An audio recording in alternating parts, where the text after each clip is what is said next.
And so like we just kind of be like, hey, like here's this thing we're trying to do, and people would be like, oh, that's kind of cool. You should go talk to this person. And as we did that, we put together enough of a critical mass of group to get soft commitments. When that happened, we then jumped ship, started the company, built the entities, etc. Then you raised from Benchmark Capital and first, like right. Benchmark, for people who don't know, is one of the probably the greatest venture capital firm ever, or one of them. Later on we did. Okay. Yeah. So we essentially had the seed capital to get venture ready and to build the early team, make a bunch of mistakes, build a demo, sort of start making development progress. But at that time, the most VCs told us no, also for lots of good reasons. But we were trying to explain to a bunch of gray-haired individuals, what virtual goods were, right? And this is 2006, right? This is pre-iPhone. There's no cloud computing. This is a very different world. And so, Facebook was 2 years old. MySpace was at their heyday.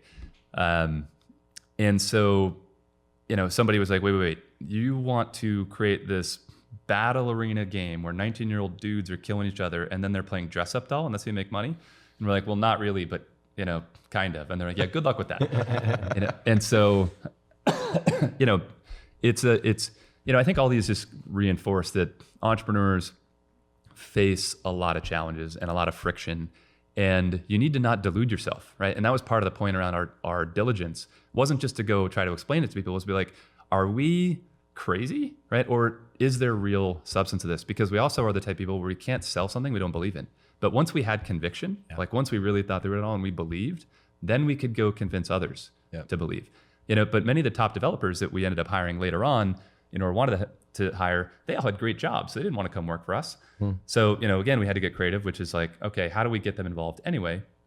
So we created an advisory board. So guys like Steve Snow and Tom Cadwell, who, Tom was one of the designers on Warcraft 3 and had a Kellogg MBA and, now leads design for Riot. Steve Snow was the first producer who was the producer on League of Legends. He was at an MMO company called Perpetual Entertainment and had a long experience with MMOs. And so, once our situation changed, or we started making progress with very little, they were like, wow, that's kind of impressive. Because originally, again, they would tell us no to offers. And then as their situation changed, from a career standpoint, the equation of what they were looking at were like, you know what, maybe I will jump ship and take this risk on this crazy startup. And it was all of our biggest inflection points as a company were from people. Bringing in the right expertise, who were aligned with the vision, who could, where we could all overcome these myriad of challenges that came our way.